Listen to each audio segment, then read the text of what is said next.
आज हम सॉल्व करने वाले हैं सेट नंबर A3 का सेक्शन नंबर सी। तो ये क्लास आपकी बहुत इंपॉर्टेंट है। और दूसरी चीज ये है, अगर आपने हमारी प्रीवियस वीडियो नहीं देखी है तो वो वीडियो देखने के लिए आपको डिस्क्रिप्शन बॉक्स में चले जाना है। वहां पर आपको जो है प्लेलिस्ट मिल जाएगी और वहां से जाकर के आप सारी वीडियो वॉच कर सकते हैं। और इसका PDF लेने के लिए आपको जाना है टेलीग्राम और वहां पर सर्च करना है परीक्षा इंस्टीट्यूट। आपको वहां एक चैनल मिलेगा, उसमें सारे PDF वीडियो के लिंक और PDF आपको मिल जाएंगे। चलिए शुरू करते हैं आज की अपनी इस क्लास को। क्वेश्चन नंबर 4 है, choose the correct option to answer the following expression. सही ऑप्शन का चुनाव करना है। फियर ऑफ इनंडेशन मतलब जिसका मतलब होता है जो पानी से डरता हो। पानी का डर को क्या कहते हैं? हाइड्रोफोबिया। यानी कि ऑप्शन नंबर आपका जो ए होगा वो आपका सही होगा, हाइड्रोफोबिया। एंक्लोफोबिया, कैनेनोफोबिया, कैसिनोफोबिया और आपका मेट्रोफोबिया, इसमें से कोई नहीं है तो आपका ऑप्शन नंबर जो होगा हाइड्रोफोबिया ये आपका सही होगा। One who settle in foreign country, जो विदेश में बस गया हो उसको क्या कहते हैं? इमिग्रेट। इमिग्रेंट का मतलब होता है अप्रवासी जो आकर के बसता है। और इमिग्रेंट जो ई से लिखा जाता है उसका मतलब होता है उत्प्रवासी, मतलब जो जाकर के कहीं बसता है। और अलायन का मतलब होता है सर्वथा अपरिचित। और नेटिव का मतलब होता है देसी। तो ऑप्शन नंबर जो आपका बी होगा वो आपका यहाँ पर सही होगा। बी नंबर यहाँ पर दिया गया है, select the right meaning of the following idiomatic phrase. Idioms के सही मीनिंग्स आपको यहाँ पर चुनने हैं। इडियम से आपका अ ब्लैक शिप, जिसका मतलब होता है कुल कलंक, इसको हम कह सकते हैं कुल कलंक। तो यहाँ पर हो जाएगा एक बुरा व्यक्ति यानी कि अ bad person. A ship in black colour ये भी नहीं होगा आपका। एंड एक्सपेंसिव थिंग्स महंगी चीजें वो भी नहीं होगा। अ वर्थलेस फेलो ये भी नहीं होगा। तो आपका होगा a bad person. Option number A is the right answer. Cat and dog life,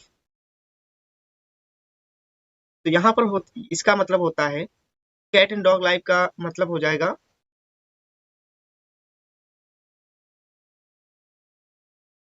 कठिन जीवन, कठिन जीवन या कठिनाई से भरा जीवन। ठीक है, ये इसका मतलब हो जाता है। तो यहाँ पर क्या है? अक्वायरलसम लाइफ। ऑप्शन नंबर ए जो होगा वो आपका यहाँ पर सही होगा। अ बिजी लाइफ नहीं होगा। अ लाइफ विदाउट मीनिंगफुल ये भी नहीं है। एंड आइडल लाइफ ये भी आपका नहीं होगा। Option number A is the right answer. C number दिया गया है, synonym of the following words, यानी कि आपको बताने हैं यहाँ पर पर्यायवाची शब्द।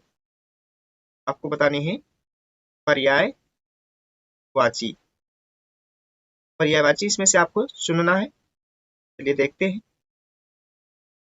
शब्द है आपका मार्वल, जिसका मतलब होता है आश्चर्य। तो आपका पर्यायवाची हो जाएगा वंडर, जिसका मतलब होता है आश्चर्य। कॉमन, कॉमन का मतलब होता है आपका सार्वजनिक क्षेत्र। ऑर्डिनरी मतलब साधारण। और वेग मतलब होता है अस्पष्ट, जो समझा ना जा सके। और करके दिया गया है यील्ड, जिसका मतलब होता है पैदावार। तो यहाँ पर क्या है इसका, या उत्पत्ति भी कह सकते हैं। सरेंडर मतलब होता है आत्म समर्पण। बी नंबर है इंसाइट, यानी कि अंतर्दृष्टि या उद्गम कह सकते हैं। लीड का मतलब होता है वकालत करना। और रिजेक्ट मतलब होता है स्वीकार करना। तो ऑप्शन नंबर बी जो होगा ये आपका सही होगा यहाँ पर। ठीक है, option number B is the right answer.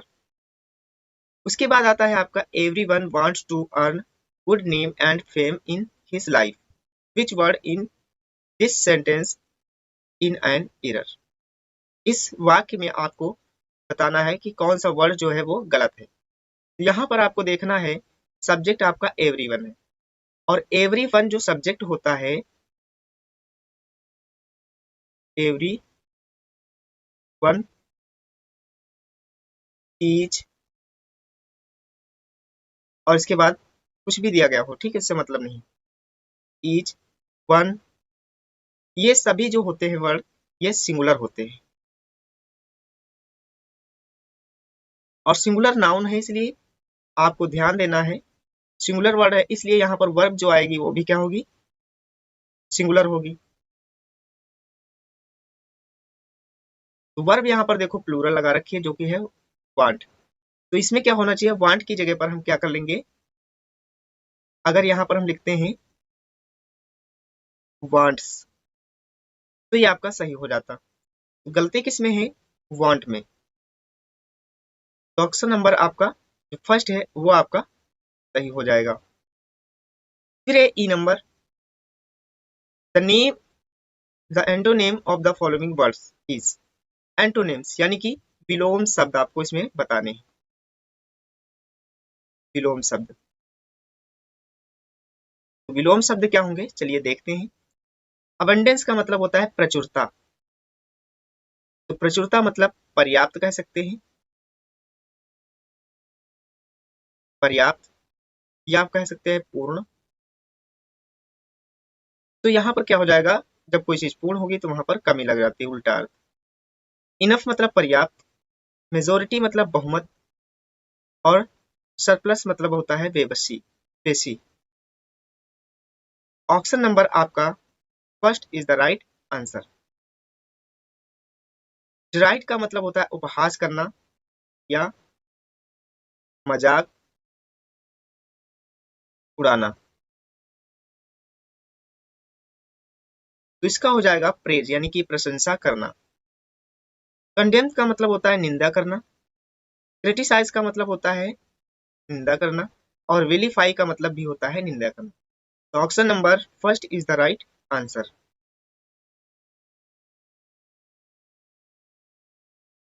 अब हम लोग विजिट करते हैं अगले अपने क्वेश्चन की तरफ।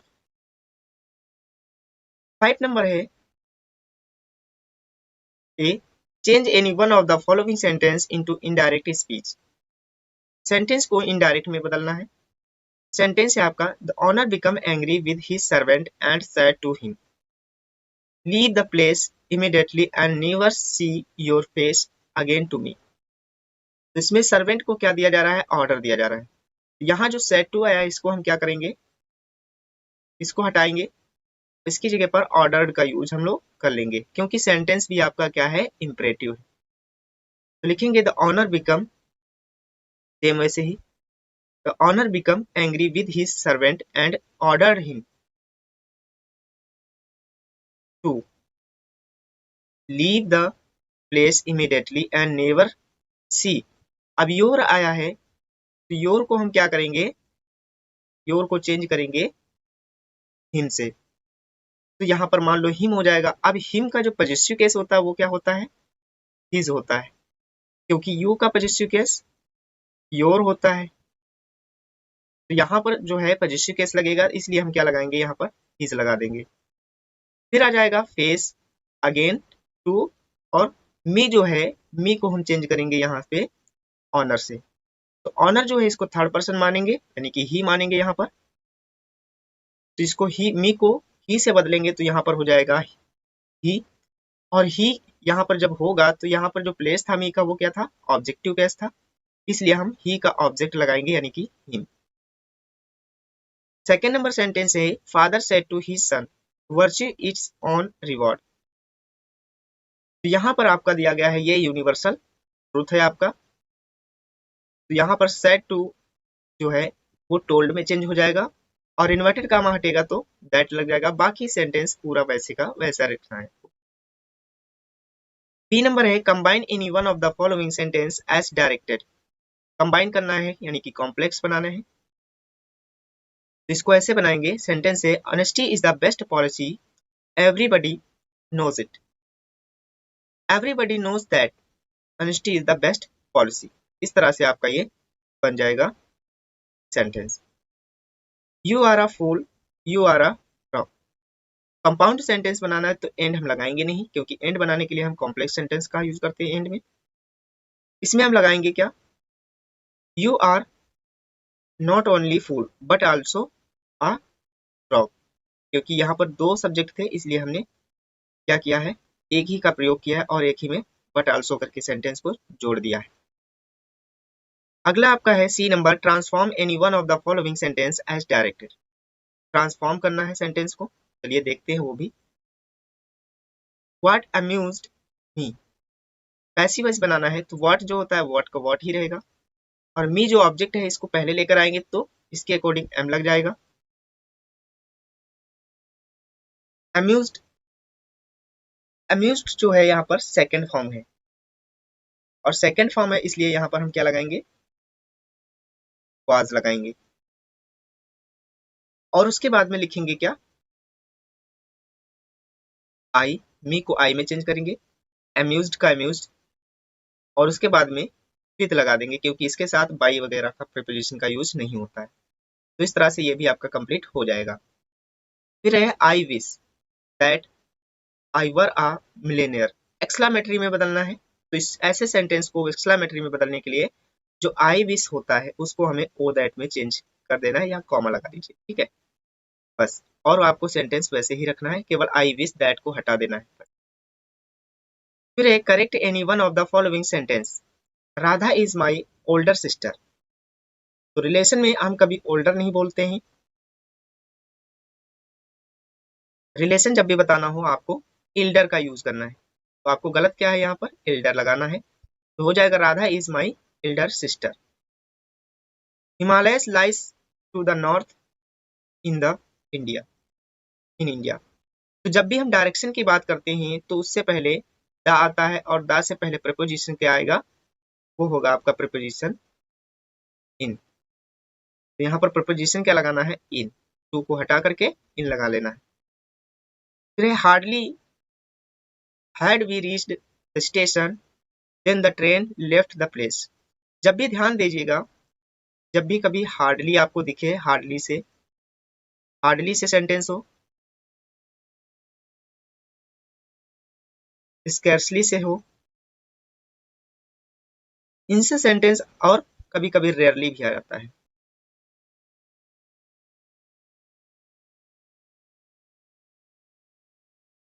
कभी कभी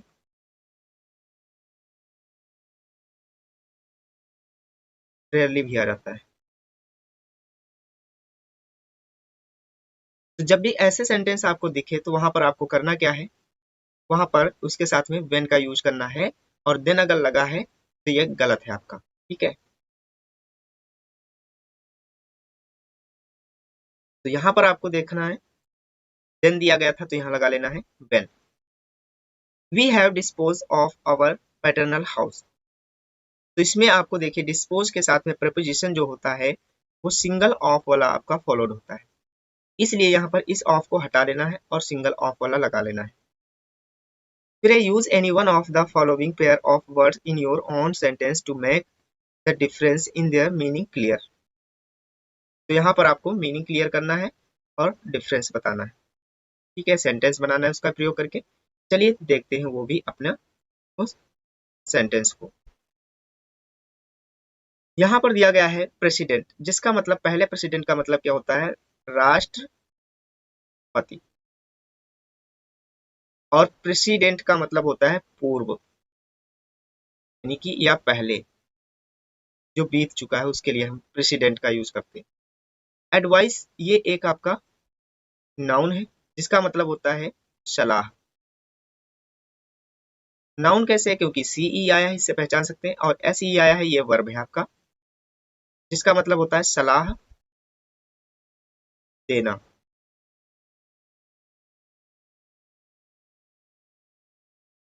तो इस तरह से आपका ये तो क्लियर हो गया। अब 6 नंबर क्वेश्चन जो है वो सॉल्व करते हैं। 6 नंबर है translate the following into English. Ranjit Singh को पंजाब केसरी कहा जाता है। वह हमारे देश के एक प्रसिद्ध योद्धा थे। उन्हें युद्ध में बड़ा आनंद आता था। वे वीर पुरुषों का सम्मान करते थे तथा उन्हें पुरस्कार भी देते थे। वे ऐसे अच्छे राजा थे कि उनके सिपाही उनसे बहुत प्रेम करते थे और प्रसन्नता पूर्वक उनकी आज्ञा का पालन करने के लिए तैयार रहते थे। वह अपना सब कार्य नियत समय पर किया करते थे। यद्यपि वह स्वयं कट्टर सिख थे, किंतु उन्होंने कभी भी किसी को सिख होने के लिए मजबूर नहीं किया। वे विद्वानों का बहुत सम्मान करते थे। उन्हें इतिहास और युद्ध से बहुत प्रेम था।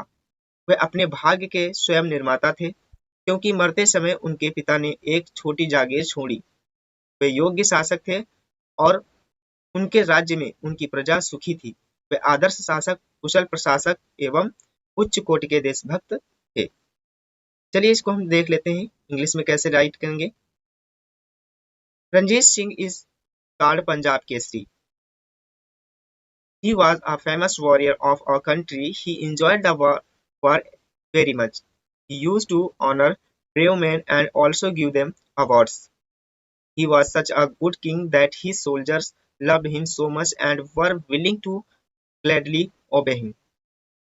They did all their work on time, although he himself was a staunch Sikh.